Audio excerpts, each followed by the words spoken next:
All right, folks. Well, it is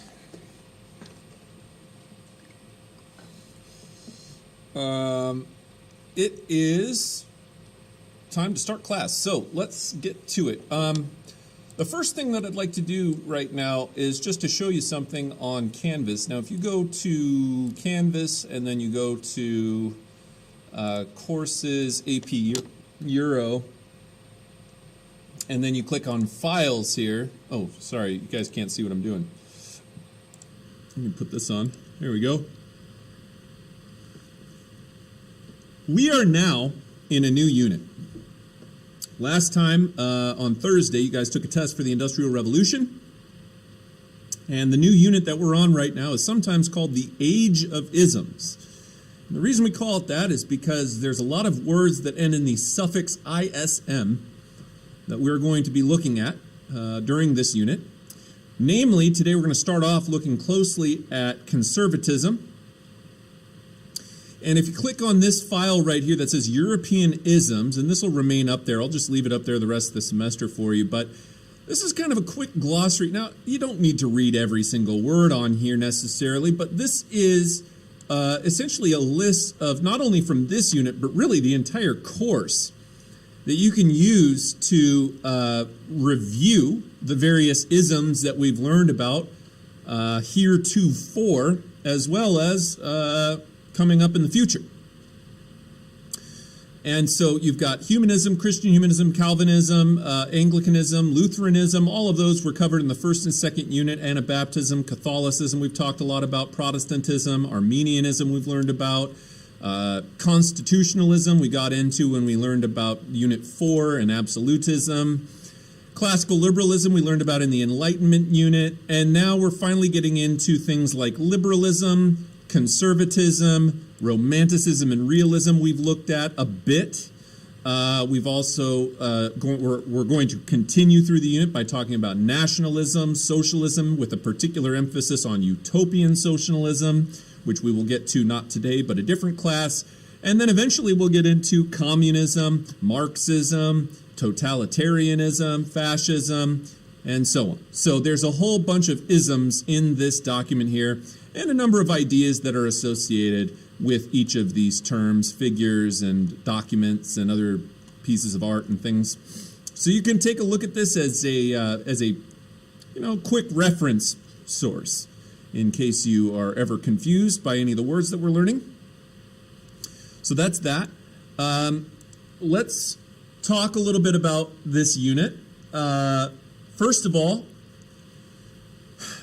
we need to understand that the time period that we're in right now, when we go through units in this class, sometimes in terms of, if we think about the units on a broad perspective through the Persia categories, political, economic, religious, etc., sometimes certain units focus more on, say, economics, like our last one was Industrial Revolution, that focuses a lot on economics, obviously. But there was some social history in there as well, talking about social changes in England and laws that were passed to, change child labor and other things like that. But this unit in particular is a focus on P in Persia, political, okay? It's a very highly politically oriented unit. And the last time that we had a very politically oriented unit was the previous unit, which was to the Industrial Revolution, which was the French Revolution, right? And we talked about the political changes that accompanied the French Revolution, as well as Napoleon's conquest across the continent. Today, we are picking it up there. So we are still in the 19th century. In fact, we're right when Napoleon got vanquished. So we're going to turn back the clock a little bit. I know that we focused for a time on some other things that happened in the 1830s, 40s, 50s in England during the Industrial Revolution, but now we're kind of going back. Bring yourself back to the end of the French Revolution. Napoleon has just been defeated at the Battle of Waterloo. Remember that Napoleon was exiled 2 different times. The first time was to the island of Elba in the Mediterranean, from which he escaped, returned back to Paris, reclaimed the throne and gathered an army, only to be defeated 100 days later, roughly, at the Battle of Waterloo, where upon he was once again exiled, this time, though, to the South Atlantic remote island of St. Helena. And it would be there that he died 6 years later of, most likely, stomach cancer. Nonetheless, we now need to focus our attention back to Europe. In 1815, Napoleon has been defeated. What happens in Europe now that Napoleon is gone? And that's where we're picking it up today. Now, this unit is going to cover a number of different things. Today, we're all focusing on part one of the unit, which is conservatism and what's known as the Congress of Vienna. But we will also be discussing in this unit liberalism, nationalism, and the revolutions of 1848, as well as a brief snippet on Greek independence. So, let's begin. Conservatism and what we sometimes refer to as the Age of Metternich. Who is Metternich? We'll talk about him in a little bit. Don't worry, you'll be well acquainted with him by the end of the day. The Congress of Vienna was a meeting in 1815 when European nations go to war. Frequently they will have a conference afterwards, right? And in the case of Napoleon, this was no different. So after Napoleon is defeated, the great nations of Europe meet together in Vienna, which is the capital of Austria, okay? And at Austria, they create a plan to, if you will, excuse the phrase, make Europe great again by turning back the clock, all right? The Congress of Vienna, the Age of Metternich begins, the Age of Metternich and the era of conservatism begins with the Congress of Vienna. And this represented a temporary triumph for this old conservative order that had been largely very threatened by both the French Revolution and Napoleon. Remember that the French Revolution and Napoleon really was engendered by the spirit of the Enlightenment. And the Enlightenment was all about freedom. It was about individual natural rights. It was about establishing political and legal equality, and so on and so forth. These ideas will be rejected by the conservatives of the time. Napoleon was defeated. The first thing that Clemens von Metternich, who is the leader of the Congress of Vienna, Clemens von Metternich happens to be the finance minister for the Habsburg dynasty in the Austrian Empire. And so Napoleon was defeated, and the former rulers, legitimate monarchs, are going to be restored to power in France. Now, if you'll recall, there was a brief time during Napoleon's first exile that Louis XVI's younger brother, whose name was also Louis, by the way, took the throne for a short period of time. The Bourbon dynasty was briefly restored in 1813, 1814. And when Napoleon came back for his final 100 days, he once again reclaimed the throne and took the Bourbon dynasty out of power. But the Bourbon dynasty had been in power going all the way back to Henry IV, the Bourbon, the first Huguenot Bourbon king. Okay, remember that Henry IV kind of swapped back and forth between Catholicism and Protestantism, particularly being a French Huguenot, Calvinist. And so he kind of flip-flopped back and forth, and he was a politique, and he was the guy that got killed in traffic by a radical Catholic monk. And so the Bourbon dynasty was viewed by the other dynasties in Europe at this time, like, for example, the Romanov dynasty, the Hohenzollern dynasty in Prussia, the Habsburg dynasty in Austria. The Bourbon dynasty was viewed by those other dynasties as the legitimate rulers of France. And so they are going to restore the Bourbon dynasty in France after Napoleon's final defeat.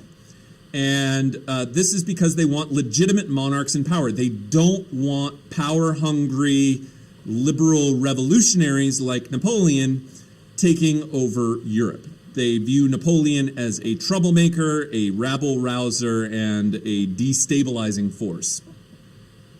So the conservatives at the Congress of Vienna sought to prevent liberalism and nationalism from disturbing the conservative order.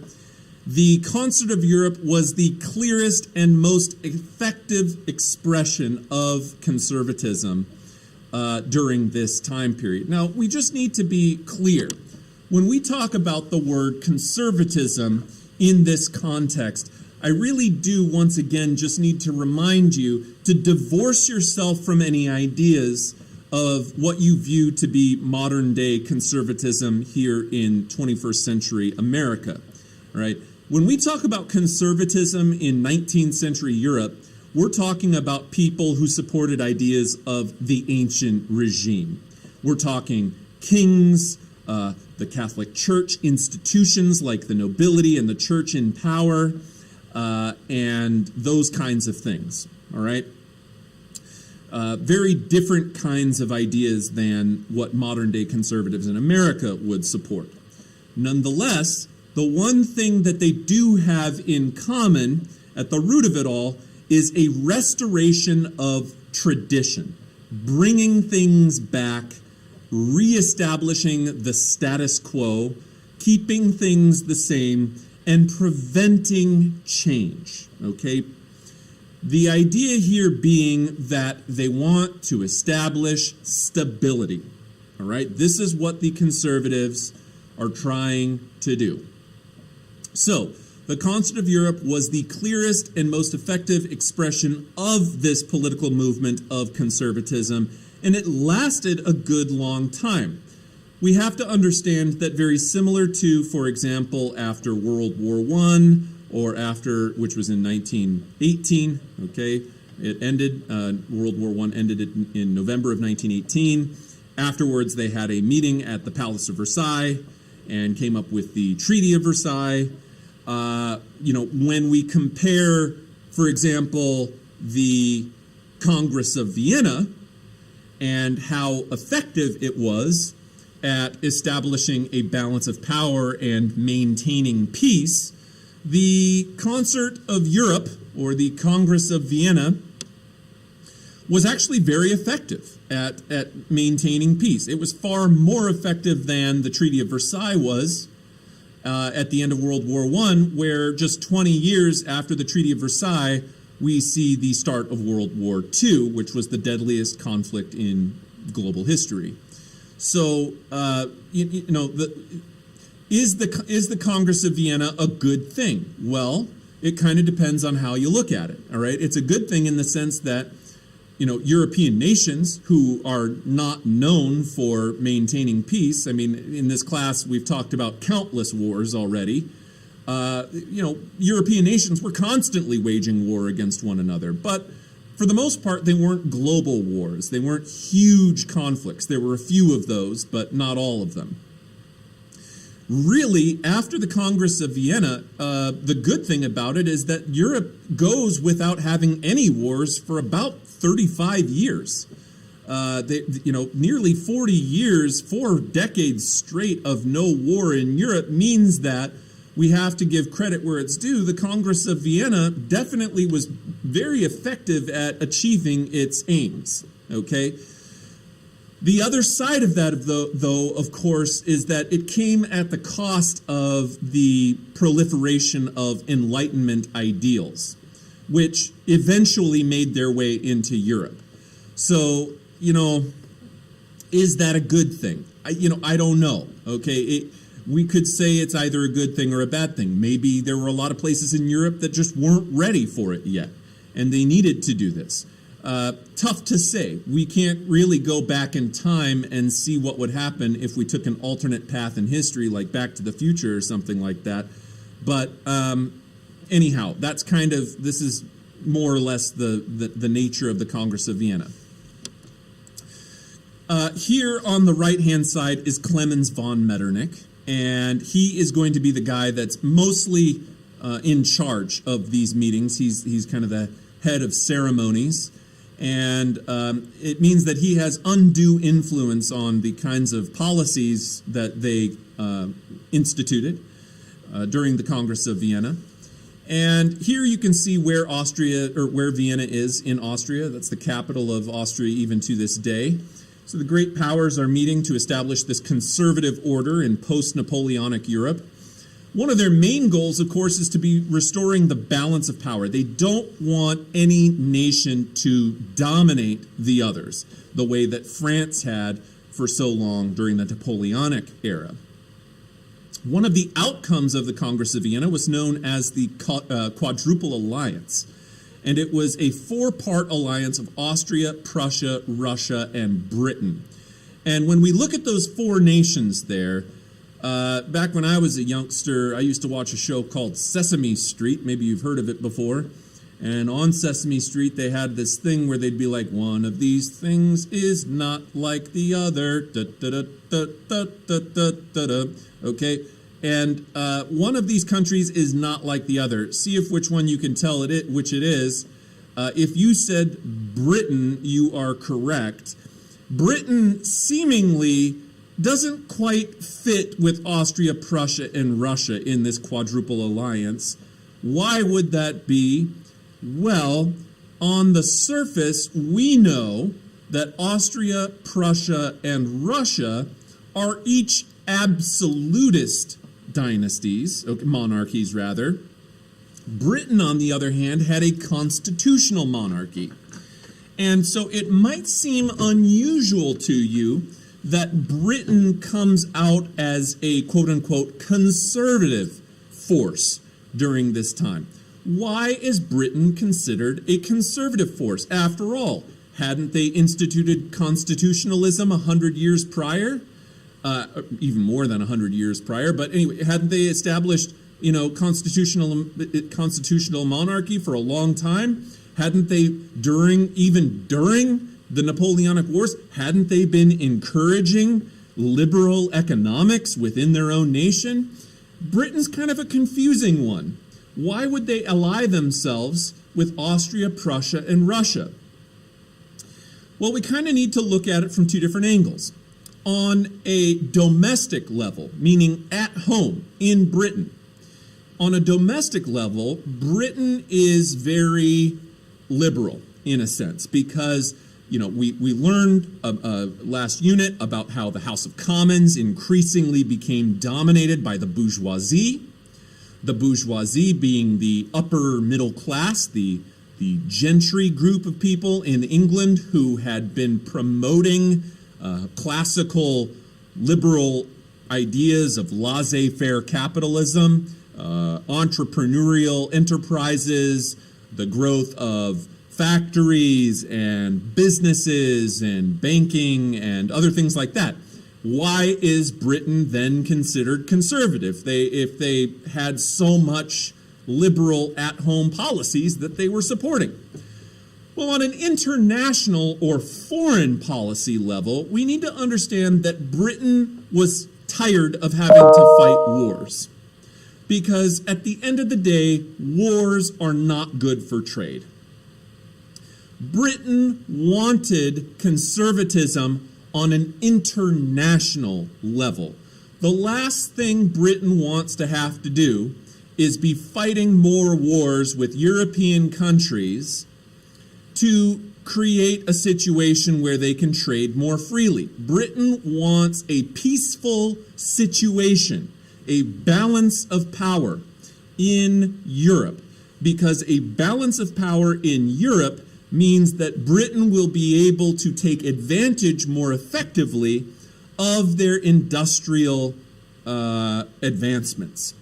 And so, it might seem a little bit confusing to you that Britain is qualifying themselves as such a conservative force when quite clearly they are less religious, less absolutist than these other three nations within this quadruple alliance. But they are going to work together with these other conservative forces to maintain that balance of power.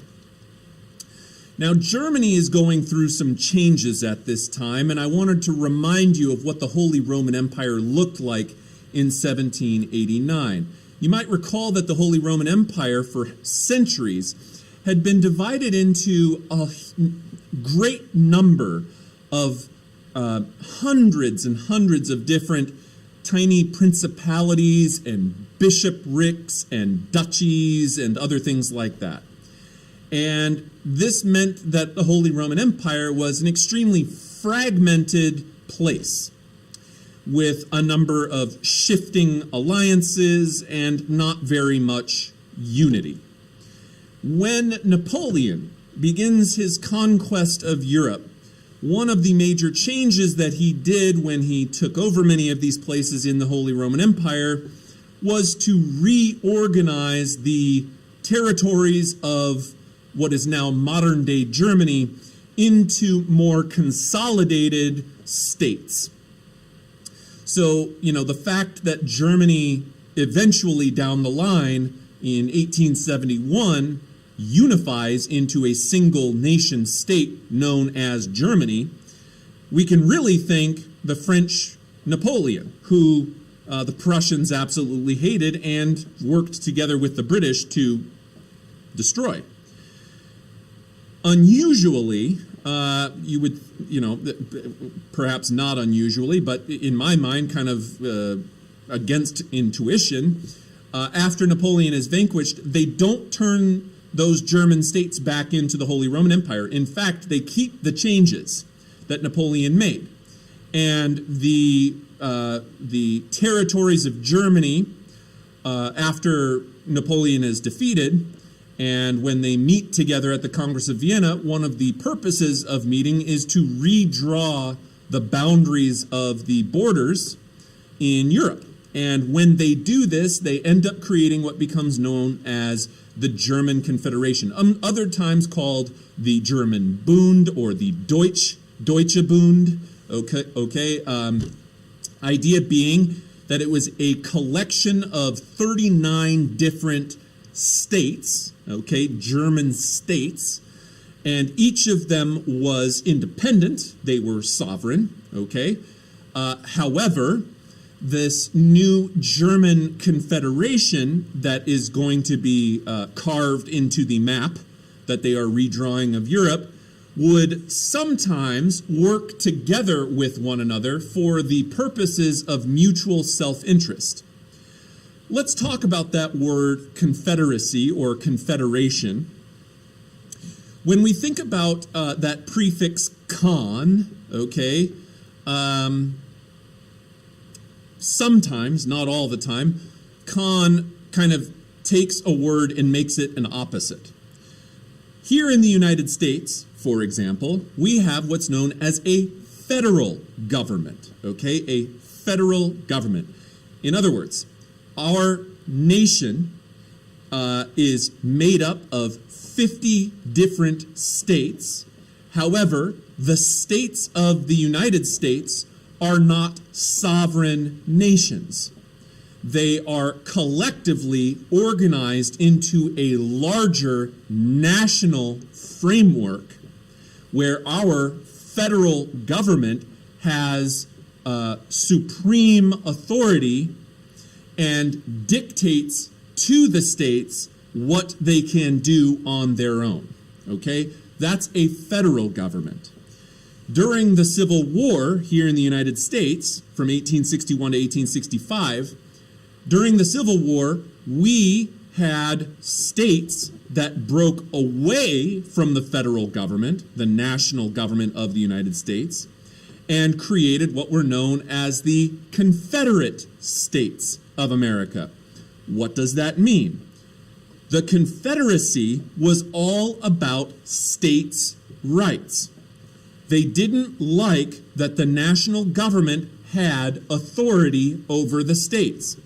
They wanted the states to retain sovereign identities and be able to locally determine their state laws outside of the influence of the national government. Within that confederacy, though, as the Civil War was being fought, for example, they were working together with one another for a common cause. This is very similar to how the German Confederation works. Each of the states within the German Confederation was technically independent and could make their own laws for themselves, independent from the other states.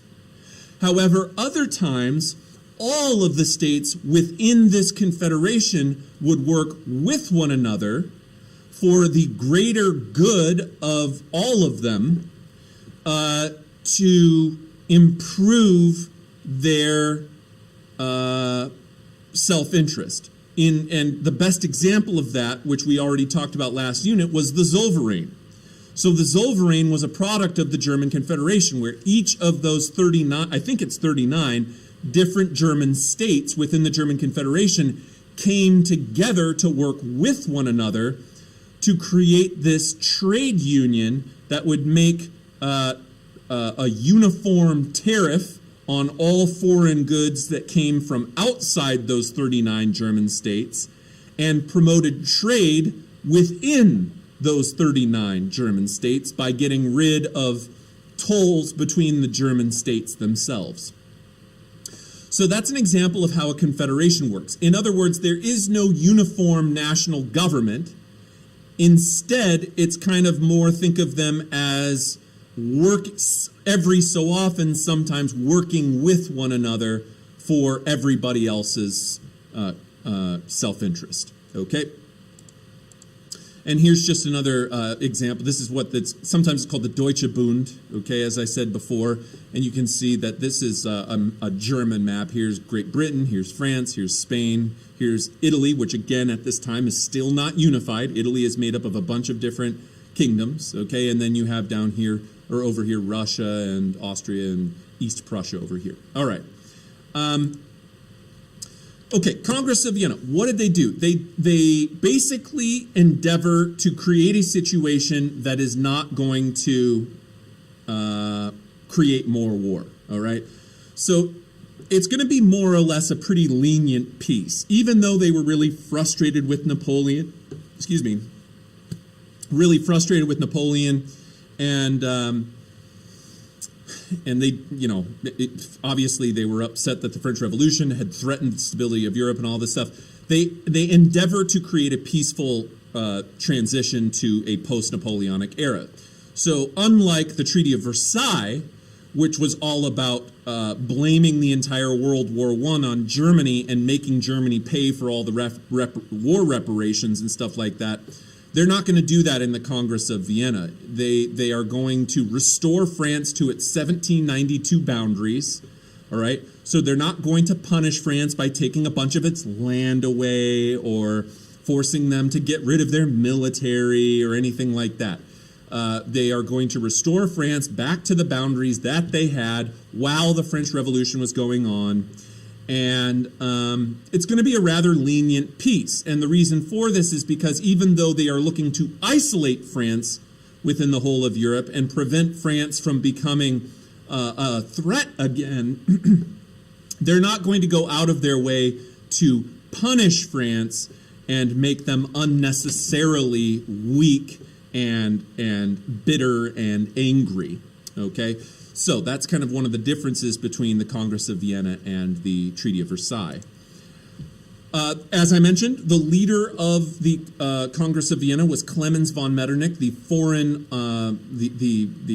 foreign minister of Austria, and he the system of this balance of power that is created during the Congress of Vienna is referred to as the Concert of Europe.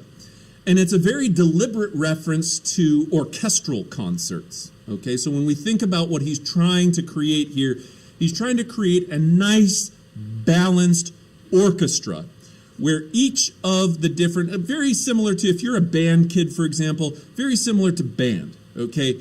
You know, when you go to band, you've got different sections of instruments, right? You've got your flutes, you've got your woodwinds, right? Flutes, clarinets, saxophones, oboes, bassoons. Then you've got your brass instruments like your trumpets and your trombones and your tubas and baritones and other things like that. And then you've got your percussion section with your various drums and xylophones and you name it, cymbals, okay? And each of those parts within the band is playing a different part of the symphony or the piece that your band is performing, right? And if you're in band class and the conductor is, you know, up there conducting a song, okay, and one of the sections of the band starts, and I won't name names here, but one of the sections of the band starts to become too loud. I'm not going to name names, but it starts with a T and ends with a rumpets, okay? But anyhow, if let's say the trumpets become too loud, the conductor will, of course, you know, try to get them to quiet down. But you know, France was essentially the trumpets during the Napoleonic era. They were just completely overbearing. They were taking over the whole orchestra. Nobody could hear any of the other parts because they were just playing it blastissimo the entire time. Metternich wants to come in and be the conductor of Europe to say each of these places, France, Spain, Britain, Prussia, Austria, Russia, they're all going to play their own individual but balanced part so that everybody creates a nice, beautiful symphony and works together, okay? And the way that he's going to do this is by invoking the spirit of political conservatism. So, the Concert of Europe, it lasts from the Congress of Vienna in 1815 all the way up to the Crimean War of the 1850s. And it's essentially a series of arrangements to enforce the status quo as defined by the settlement of the Congress of Vienna. It is, one, highly conservative in nature, and as I said, conservative, valuing legitimate monarchs, restoring legitimate monarchs to the throne. Also, creating that balance of power, making sure that institutions like the aristocracy and the clergy are protected and remain in power. And basically, the Congress of Vienna and the Concert of Europe as a whole was a giant crusade against liberalism and nationalism. The last thing that Metternich wants to see happen in Europe is another French Revolution. And that meant either in Prussia or in Austria or in Russia or anywhere else. So, let's evaluate the Congress of Vienna a little bit. It is, first and foremost, highly successful in restoring the European balance of power. If we're being really honest, okay, it really wasn't until Germany's unification in 1871 that we start to see a tipping in the scales again, where the balance of power is completely thrown out of off kilter, and Germany starts to really become very aggressive towards the later 19th century, early 20th century. No world wars. Now, notice it says no world wars. There were some wars that happened in this century from 1815 to 1914. Okay, there were some wars. But the wars that happened during the century after the Congress of Vienna were typically very localized and isolated. The last time, by the time that World War I broke out in 1914, the last time that there had been a major global conflict was Napoleon, all right? There had been some isolated conflicts here and there, though. The first war that happens after the Congress of Vienna is in 1853. So about 40 years after the Congress of Vienna ends, and that was the Crimean War. But again, the Crimean War, kind of, pretty isolated war, many times a forgotten war in European history. We'll learn more about the Crimean War and why it happened later on. We're not quite there yet, but that's the first war that happens. But still, 40 years of no war was a long time for Europeans at this time. Europeans weren't used to going 4 years, much less 40 years, without a war. So more successful in stabilizing the international system than the Treaty of Versailles in the 20th century. And then the way that we could criticize the Congress of Vienna, because that's the good side, but there are bad sides of it too. You have to understand that the French Revolution was really the first sweet taste of representative Republican Enlightenment ideals that had been experienced by Europeans. And Napoleon, being a conqueror and a crusader of Enlightenment, or at least minimally enlightened despotism ideals in Europe,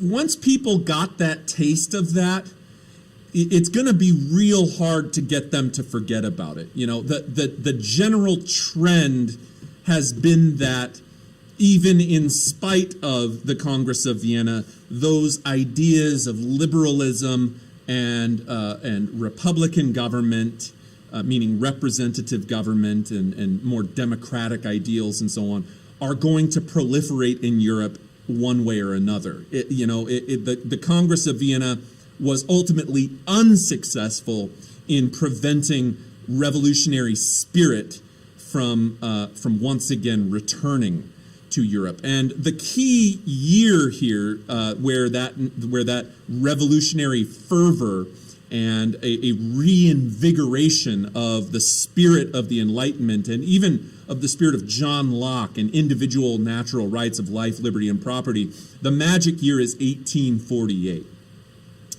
But you know what? That brings me to this other term here, and that's nationalism. And I need to take a minute to speak very clearly, and I hope that you're listening to this because it's extremely important to understand about this phrase nationalism. Now, when we talk about nationalism, we need to understand that for such a simple word, really at the root of it all nationalism is a pride in one's own nation. Okay? Simple word, right? Nationalism, pride in your nation. But for such a simple word, it's a rather complex idea when we talk about how it manifests in history. So let me just talk about nationalism a little bit because it might surprise you to learn that really when we think about modern nationalism, it has not been around that long. It's really only been around about as long as the Industrial Revolution has. We'll say about 250 years or something. Not quite. The first time that we really see nationalism on a global political scale is with the American Revolution in the 1770s. Nationalism played a significant role in the creation of a fictive national identity that got these different colonies to begin working with one another to reject the British rule of them and establish their own independent country in the United States. So that's really the first time that we see nationalism wielded on a broad scale. And even then, we could say that the degree to which everybody really identified as American during that time is questionable. But nonetheless, it played a role. We then saw nationalism as a major factor in the French Revolution, right? Because it was the third estate bourgeois members, the upper middle class, who had begun invoking the principles of the Enlightenment, of individualism and representative government and things like that, that got the French people to start thinking of themselves as loyal to the nation of France, meaning the people of France. The nation is referring to a group of people, right? A national identity refers to people identifying on a national level. And a nation state is the place that they live. And so when we think about the nation of France, it's the people of France. Where do they live? They live in the nation state of France, right? And these people began identifying themselves as citizens of the state, okay? And their loyalty rested with the citizenry of France, rather than in a previous era, the very thing that the Congress of Vienna is trying to restore, right? In a previous era, their identity rested as within the sovereignty of a king, right? The sovereignty as political independence goes rested with a king, not with a state. We didn't think of nation states as being sovereign in those times. We thought of kings as being sovereign. So in an earlier era, prior to the start of the French Revolution, the people of France would have been loyal subjects of the king. And whoever was serving as the king of France at that time would have been the person that these people viewed themselves as loyal to. After the French Revolution, people stopped identifying themselves as subjects of a king and began identifying themselves as citizens of a state. And that is very different, right? Nationalism is something that in the early days, and this is the part that is so important, so please listen carefully. In the early days, the reason that conservatives of the Congress of Vienna were against nationalism is because nationalism had been a tool used by the liberal Enlightenment philosophers and political figures of the French Revolution to put into effect the principles of the Enlightenment in government. Okay, so they wanted to the ideas of liberalism and nationalism were very much married with one another in the days of the French Revolution and Napoleon. Okay? Nowadays, the reason that that's confusing is because when we think about ultra-nationalists these days, it is 100% associated with conservatism. How does that change happen? Okay, how do we go from nationalism as an idea being tied to liberalism, and then over time, nationalism being divorced from the idea of liberalism and increasingly married to the idea of conservatism? Well, it has to do with that magic year I told you about, 1848, which we're not to yet. We will get there soon, but we're not there yet, okay? In 1848, a bunch of liberal, nationalist, inspired revolutions broke out in Europe. So there were revolutions in many different nations in Europe in 1848 and thereabouts, okay? However, spoiler alert, and I don't mean to spoil it so soon, but many of these revolutions fail. Not all of them, but the vast majority of the revolutions of 1848 fail. Why do they fail? The answer comes down to something very simple. It has to do with the spirit of the revolutions themselves. See, when liberalism and nationalism were kind of categorized as being like-minded, they also tended to be highly overly idealistic. And anytime, idealism can be a good thing, but a lot of times idealism sacrifices pragmatism, all right? When somebody is pragmatic, they're looking about, it may not be very fancy, it may not be very glowy, it may not be very flashy, but it's usually able to get done, and it's organized and it's disciplined. That's what pragmatic is, okay? When we talk about idealism, sometimes that leads to your head being in the clouds, kind of these pie in the sky ideas that really have very little chance of success, right? And so the reason that these revolutions of 1848 fail is because the liberally inspired national movements that took place during this time were just too overly idealistic. And because they were overly idealistic, they failed.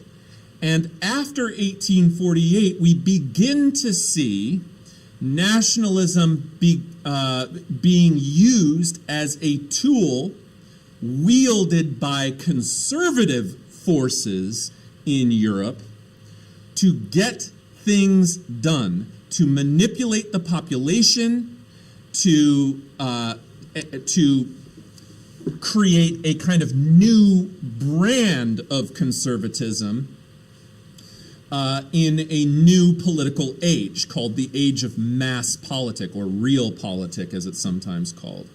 And we will see that happen after 1848. But in the first half of the 19th century, remember that Romanticism, both as an art movement and as a political movement, are really characterized in this not so effective marriage between nationalism and liberalism.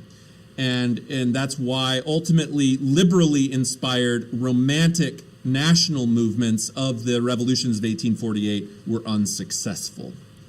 Now, outside of the Quadruple Alliance that I mentioned to you earlier, there was a separate Holy Alliance that was created for about 10 years after the Congress of Vienna came to a conclusion. And the Holy Alliance was between Russia, Prussia, and Austria. Britain wasn't in this one because, remember, Britain was Protestant and these were largely Catholic.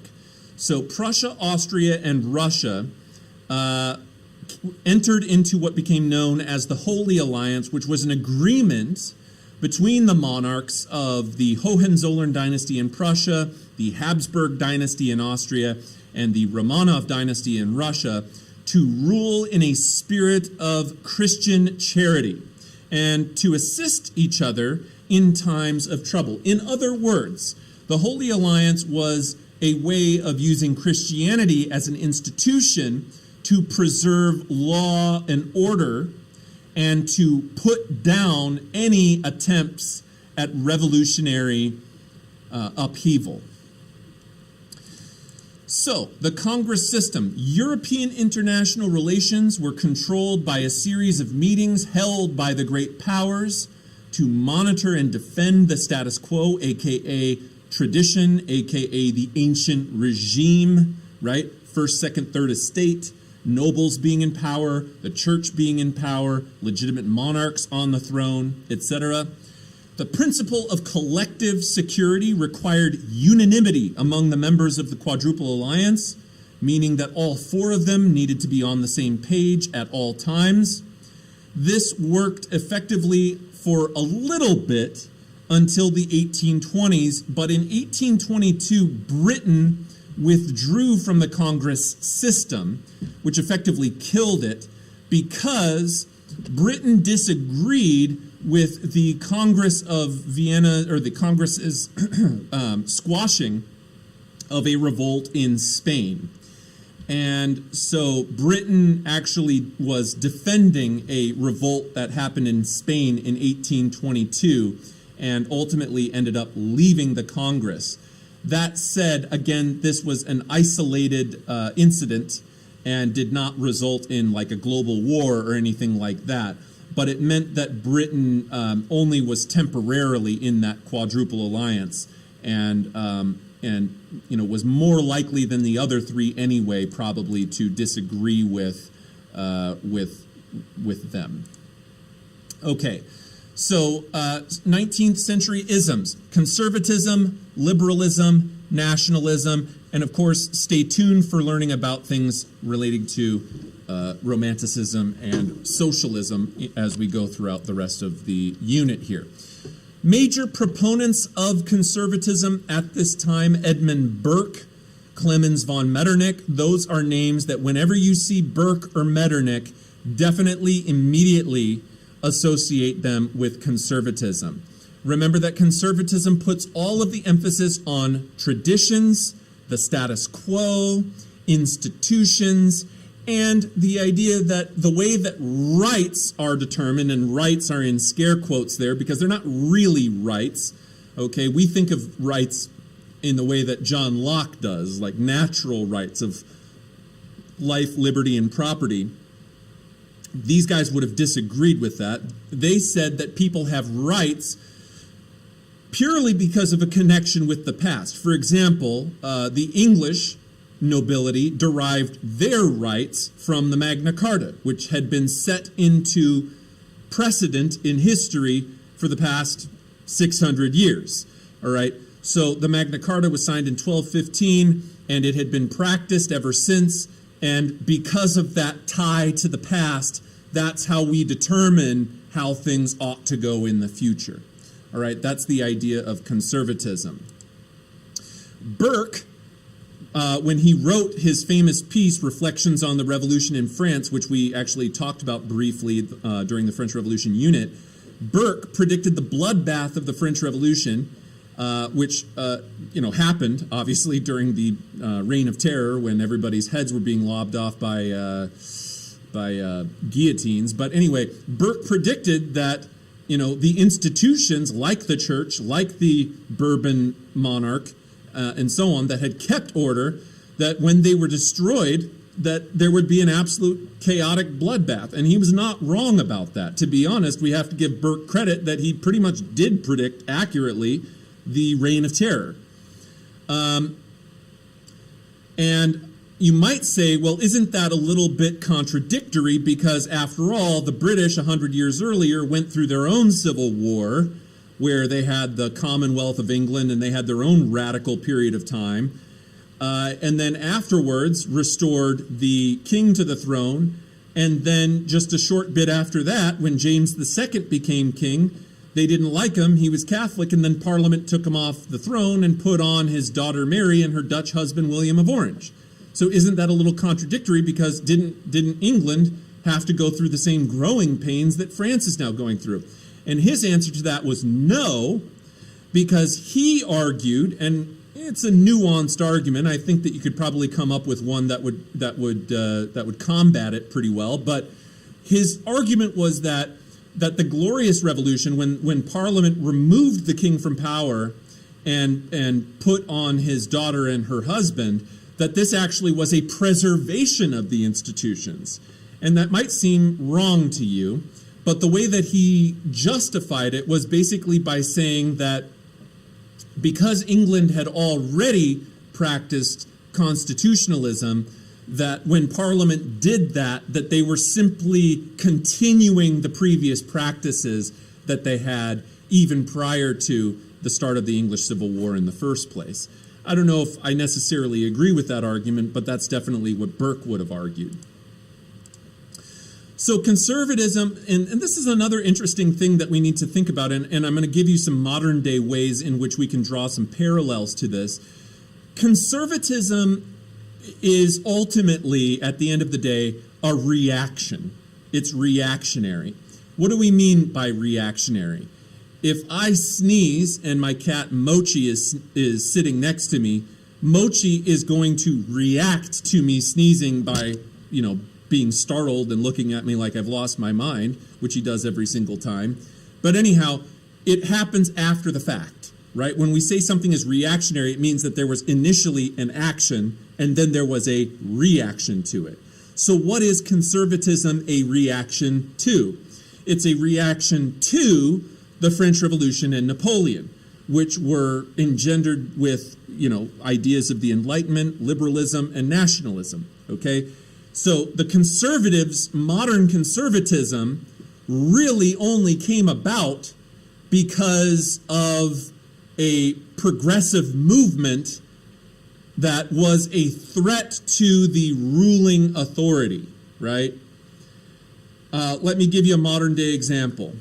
In the 1960s, JFK was elected president, and he was a progressive democratic president who started to initiate change in the United States. Of course, JFK was assassinated, and his vice president, Lyndon B. Johnson, took over. And under Lyndon B. Johnson, there were a number of laws passed, like the Civil Rights Act and so on.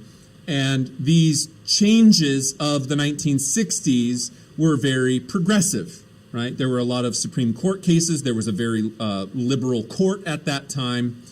And conservatives in America began to become very concerned about the changes that they were seeing happen in front of their own eyes. So in the late 1960s, there was a politician by the name of Barry Goldwater, who was an extreme conservative Republican. And Barry Goldwater began reorganizing the Republican Party to be a party of conservatism. But once again, we have to remember that this conservative movement that happened in Nixon's presidency and then later on in the 80s with Reagan's presidency, they were reacting to the changes that they had seen put into place during the 1960s.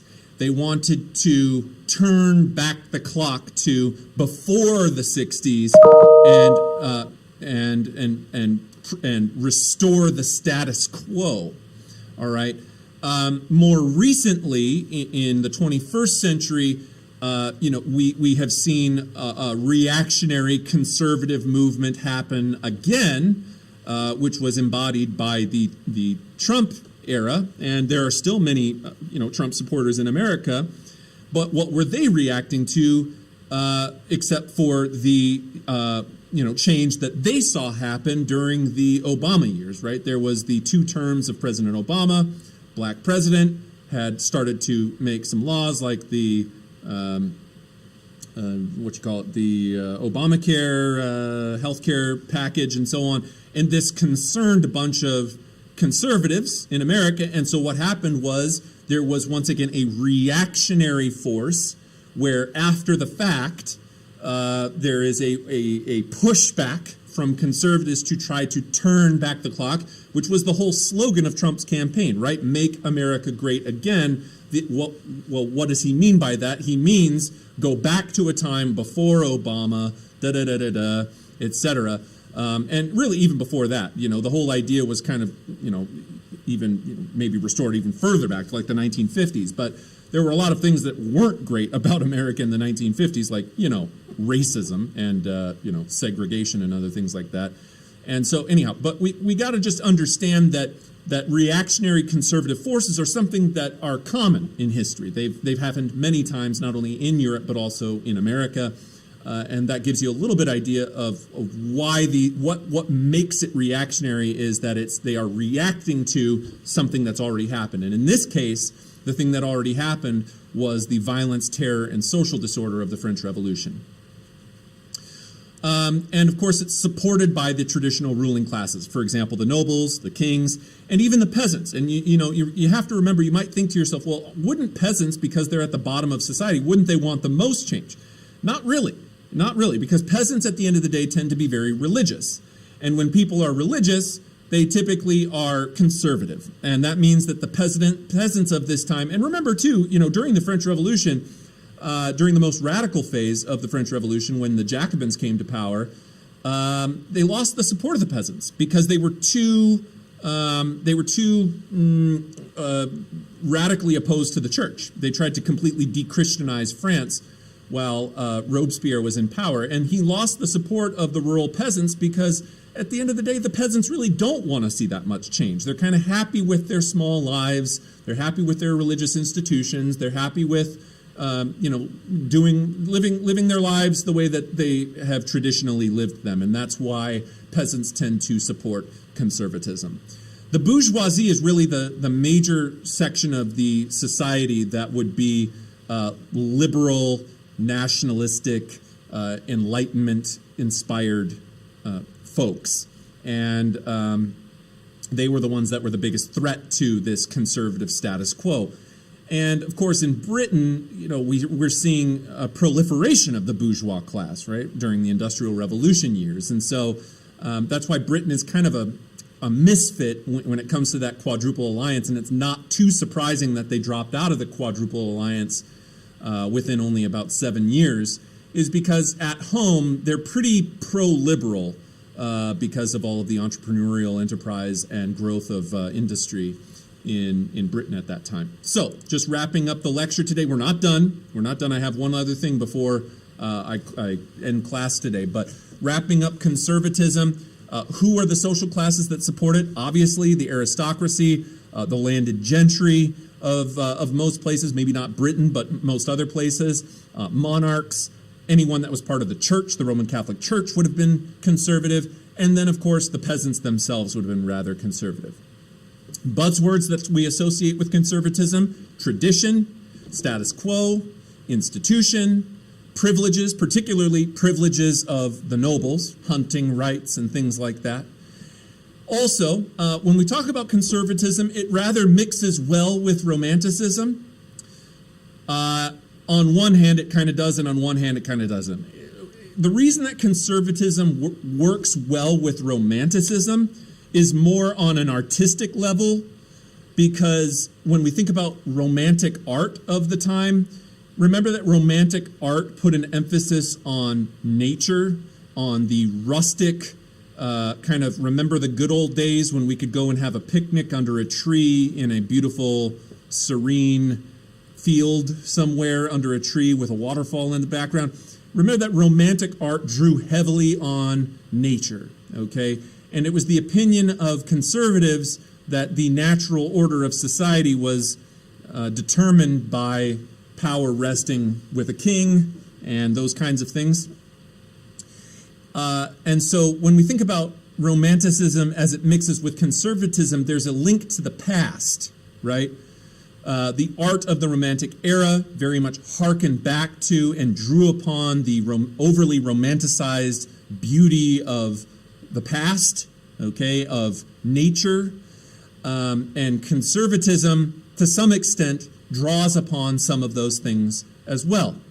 On the other hand, we could also say that liberalism and nationalism were in their own way tied up with that phrase romanticism, because political romanticism, when you think about romanticism, I go back to that term idealism, right?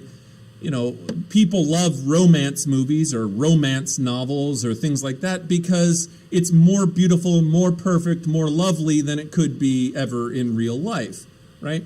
Real life is oftentimes less romantic than the movies, okay? Not everything is a Disney ending, right? Not everything is whatever, The Notebook or whatever, okay, if you've ever seen that movie. But things, it's difficult. Relationships are difficult. Life is difficult. Work is difficult. Not everything is romanticized. However, the political movement of the liberals and the nationalists and Enlightenment thinkers of the time were somewhat romanticized. They were overly idealized. The people who wanted to see more liberal revolutions in Europe ultimately got their way in 1848, but precisely because all of their ideals were overly romanticized, all of their revolutions failed. And so that term romanticism is a little bit confusing. It can be associated with conservatism on one hand, if we're kind of talking about restoring things to the past, or it could be associated with the lofty idealism for the future that the liberals had. It kind of depends on the context that you're looking at it.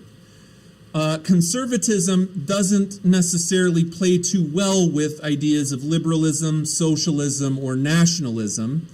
But remember that what I told you about that, which is that increasingly after the failed revolutions of 1848, nationalism actually starts to play a lot better with conservatism, and those two words become much more closely associated with one another. The major proponents, Edmund Burke and Metternich, and we're going to talk about some documents right now. Sravanti, how's it going? Good to see you. All right. Now, before I let you go here, I want to just show you one last thing. I'm going to pull this over here, and we're going to go to Canvas. And I would like you to spend, you only have, well, you got about, 15, 20 minutes here till your next class starts, but maybe not even, but maybe you don't. Sorry about that. But let me just show you this. You're going to have to probably read this on your own time. I'm not going to make a formal assignment out of this on Canvas because, as I've told you guys, I'm trying to go easy on you and not overload you with work because I know it's been difficult with distance instruction. But nonetheless, I do want you to find this on here. If you go to AP Euro, you go to Files, you open up this one, Ideas from Three Conservatives PDF. All right? And this is what I'll leave you off with today. I would like you to read this. There is an assignment due for Wednesday. It's the first 15 questions of our new reading guide. That's the only thing that you have to actually submit onto Canvas. However, I do want you to read this when you get the chance, okay? Because it's very important and it's good practice for DBQs. That's why I'm want you to do this. So I'm going to read this top portion for you, and then you can read the rest on your own. But this is some primary resource documents that are associated with what we learned about today of modern political conservatism of the 19th century. So in the period after 1815, conservatism was the principal ideology of those who rejected the Enlightenment and French Revolution. Conservatives valued tradition over reason. Remember that the Enlightenment was all about reason, okay? So liberals wanted reason. Conservatives wanted tradition. They valued aristocratic and clerical, in other words, church authority over equality, and they valued the community over the individual. Edmund Burke, a leading Anglo-Irish statesman and political thinker, was instrumental in shaping the conservative outlook. His reflections on the revolution in France attacked the violence and fundamental principles of the French Revolution, which of course were based in the Enlightenment. And another leading conservative was Joseph de Maistre, who fled his native Sardinia in 1792 after it was invaded by the armies of the new French Republic.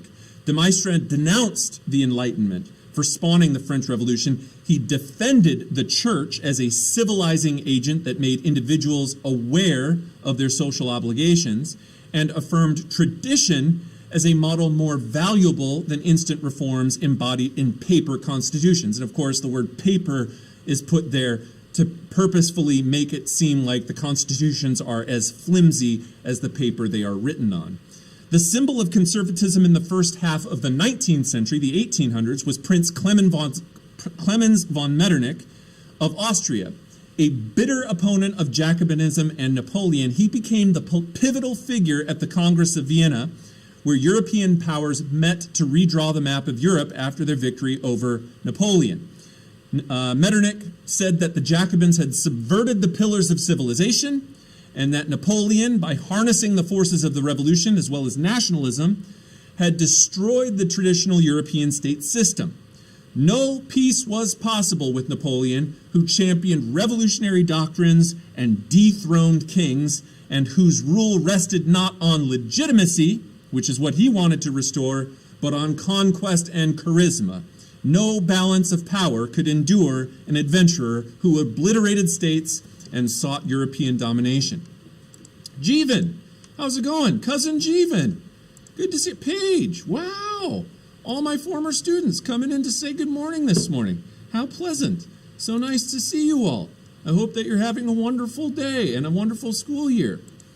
So, folks, for those of you that are currently in my class, I would like you to please read through these 3 documents. There's one from Burke, there's one from Metternich, and there is one from Joseph de Maistre. Each of them are conservative thinkers. And I'd like you to think again about if these were used in a DBQ, how would you be using Hippo to analyze these documents and use them in a historical argument as evidence?